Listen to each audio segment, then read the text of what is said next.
The leadership at the Rocky Mountain Conference has responded to me and proven yet again that the official position of the World Adventist Church is very pro-legalized abortion. They also accused me of misrepresenting the church, and you will be fascinated to see the reason why. This is an important video because it teaches us a very important critical lesson. To give some background of why they responded to me, with the overturning of Roe and the issue of abortion being sent back to the states, the abortion lobby has been making enormous efforts and spending a massive amount of money to make sure that ballot initiatives to legalize abortion succeed. And so far, they have been very successful. According to this chart here at Ballotpedia, which provides voting information and tracks this history, this year, 2024, is on record as having the highest number of pro-abortion initiatives in history. Pro-life in blue and the pro-abortion in the color orange. So this November 5, which is just a few weeks away,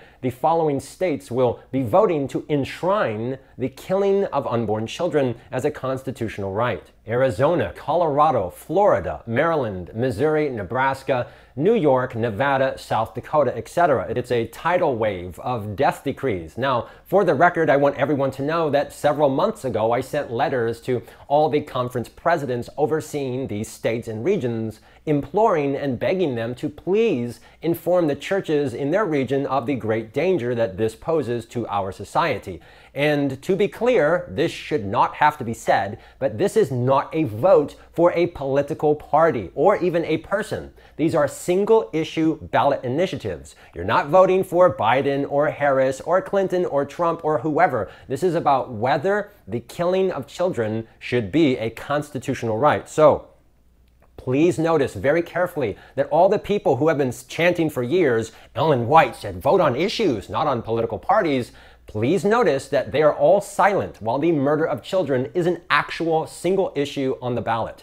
Anyways, Elders Mick Thurber is the president and Doug English is the vice president, so I sent both of them letters dated August 19. If you want to read those letters, see the link down below. On September 6, the director for their Parole Department, or Religious Liberty Director, responded to me saying that he was directed to do so by Elders Thurber and English. And this is interesting because this exact same individual wrote an article here for the Adventist Review published in July with absurd and misleading claims about Christian nationalism. I had personally contacted him about his article and respectfully pointed out the problems and asked for an explanation, but did not receive any response. Fast forward 2 months later, and now he is directed to respond to me about my letter. Now, here is a very important lesson. Please do not miss this point.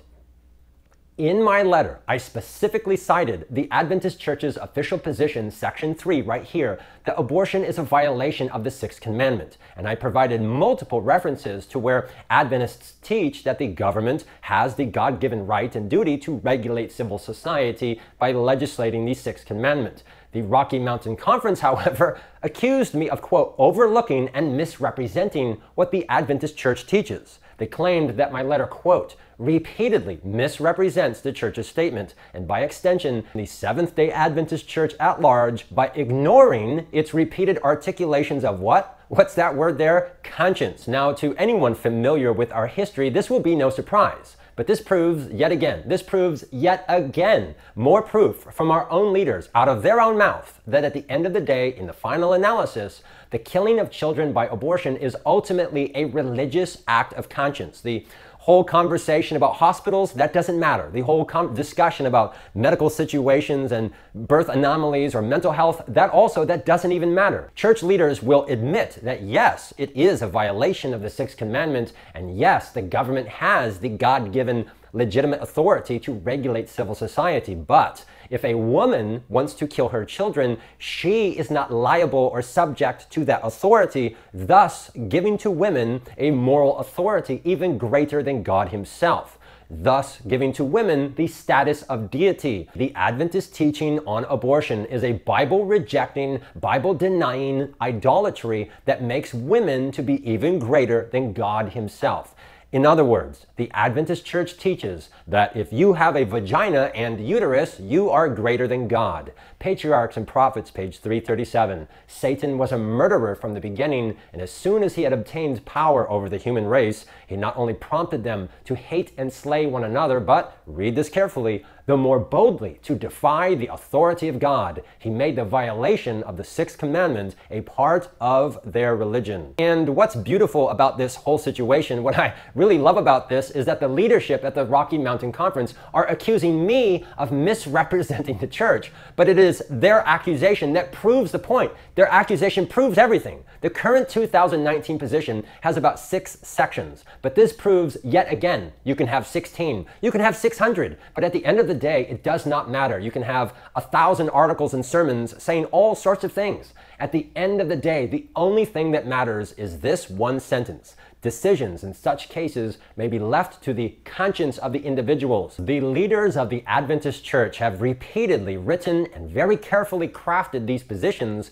so that everybody can have what they want. The pro-life people can say, hey, look, it's a violation of the sixth commandment. But the pro-abortion people can then say, hey, look, it's a matter of conscience. So at the end of the day, religious freedom and conscience overrides everything else. Therefore, abortion has to remain legal. And here is a short compilation of clips to remind you that our leaders repeatedly claimed that this is biblical or that killing children is a matter of conscience. Let's listen. It's a very biblical document. It is a biblical statement. This is a very balanced and biblical document. The document abides by what Scripture says. But I will say that in the paragraph number 6 in this document, if you read it when you get home, you will discover that there is that opportunity to deal with the more challenging aspects of this, Right. and then work with it. It does not close the door, Right. or it does not promote, but that element is there in the document, and it does allow for the woman who is in charge of that child inside. What authority does it have? It is a biblical statement. Abortion statement is very clearly biblical. We cannot be the conscience for someone else in this situation. The church cannot force people. And of course, we cannot force people or legislate people. Many evangelical churches have a very strict pro-life all the time, no matter what, limited exceptions.